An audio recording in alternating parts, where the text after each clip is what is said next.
What's up with everybody? It's White Boy Lockdown Radio. So hey man, I was scrolling through my news feed today, not on social media, but I have a little news app on my phone. When I wake up, I go through it real quick, but I saw a real crazy story, man. It was about a dude named Christopher Havens. He ended up co-founding the Mathematical Prison Foundation. This guy was addicted to meth, and in an end result, he caught a life sentence. Okay, he ended up killing somebody. So before I get into the quick story here, I want to just go on talking about somebody with life. Okay, I've talked a couple times in the very earlier videos about being locked up with people with life sentences. I've also spoke about, on the 15th of every month here in the state of Florida, the correction officers will walk around at master count and hand you your game time sheet. It's just a piece of paper printed out, and your date moves earlier and earlier and earlier every month. Okay, so let's take 3 years for example. So for that's 36 months. That means the judge sends you to 36 months. You would do 30 months off 36. So you start with 36, you're going to get out with 30. So every month they're going to hand you a piece of paper, and your days are going to drop closer and closer and closer to that 30-month mark. Somebody with a life sentence, when they get that piece of paper, they literally, I've seen it so many times. It's like a dig. It's like it's just like an embarrassment. It's like a dig. It's like a slap in the face. When it's handed to them, they crumple it up and throw it on the ground because their release date says 9999. They're never going nowhere, but they still get one. Okay. And, these dudes, they really got to find a way it's a different type of prison experience for them. Most dudes are doing what they got to do, hustle to get up out of there. But man, this is their life. Like this is their, it's always your life when you're in prison until your release date. You deal with it, you do what you got to do, but this is their life. And I always said, man, you know it was a kind of a joke for me and my bros in there, but people would ask me, Big Matt, what would you do if you had a life sentence? And I would say I would get a white t-shirt from laundry, and I would get a black marker, and I would draw a big X onto my back, a big X, and I'd jump on the fence.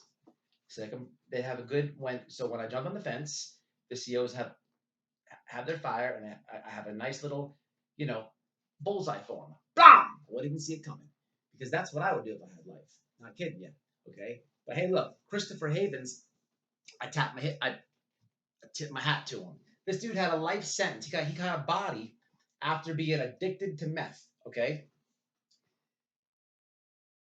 this was in Seattle. Okay, he ends up catching the life sentence, and they ship him to Walla Walla. It's a prison in Washington. I don't know too much about Washington, but early in, he was trying to find something to do to kill his time. Me, I hang out with my bros. I start hustling a little bit. My workout always got me through my time. His thing was math. Okay. Now, you might laugh or think that's weird. It's not, because it keeps you sharp.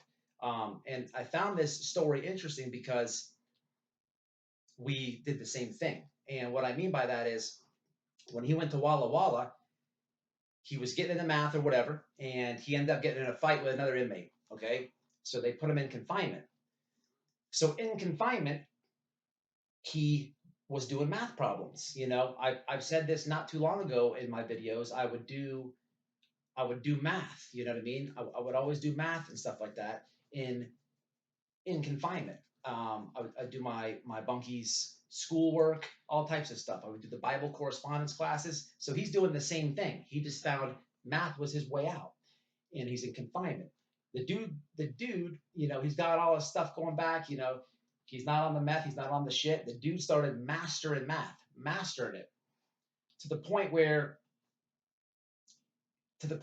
this was his new hobby.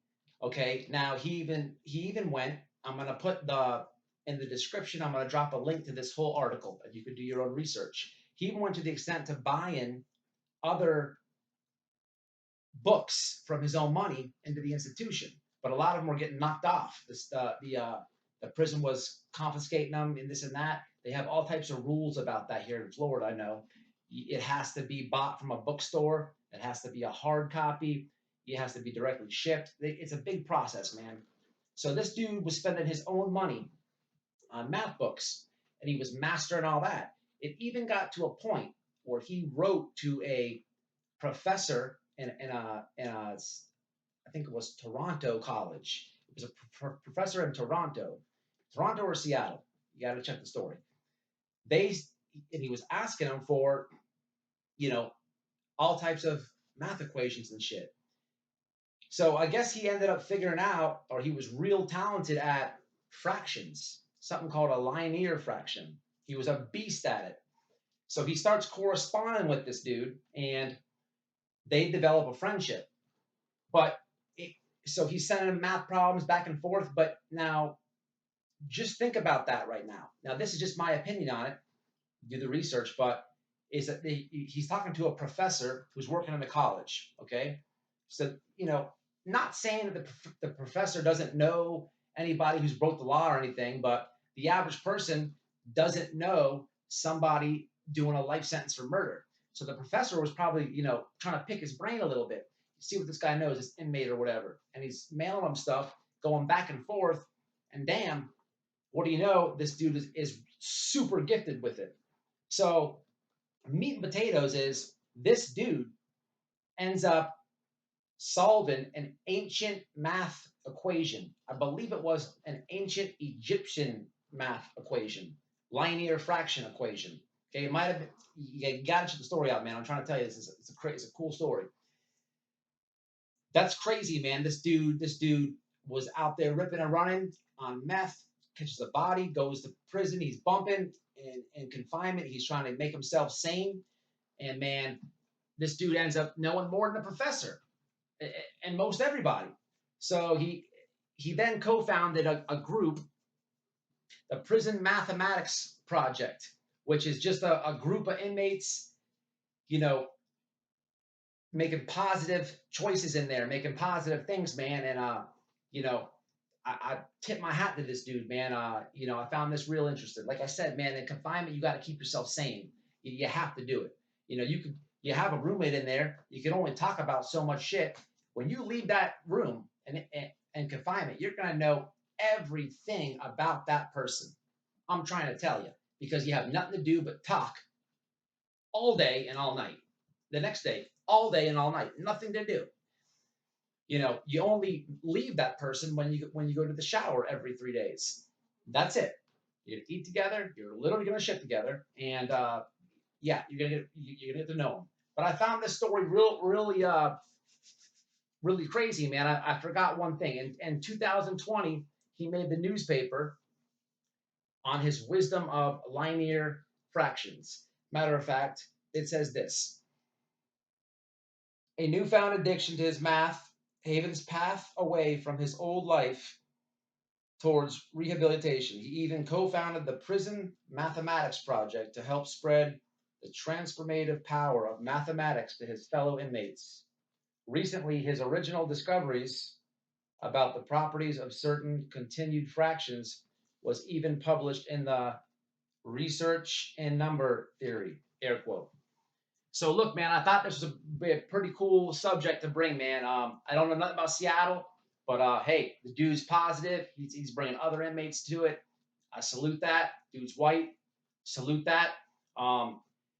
Just wanted to drop this video, man. Let me know in the comments how y'all think about it. I got a lot more stories, guys. These other prison channels, man, I don't know where they did their time at. But I'm keeping them coming. I told y'all a long time ago. It's White Boy Lockdown Radio. But let me know how you think about this video.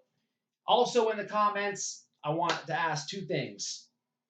The first one, I put a community post about when is the best time to go live. I'd appreciate it if you leave it in the comments. I want to go live more. Well, my schedule, I can only be on a Monday, a Saturday, or a Sunday. from 4 to 10. So let me know what day, what time. Definitely let me know what other videos I can do. As you can see, I dropped one on Takashi's lame ass. I dropped one on I do my little reaction ones, and I get a lot of requests for other videos, but I don't know what everybody likes. So drop it in the comments, man. And always stay out, stay safe, and stay solid, man. And do it every damn day, and do it to the fat lady sings. Smash that subscribe button, smash that like button, and join the movement. Join the memberships. Get with it.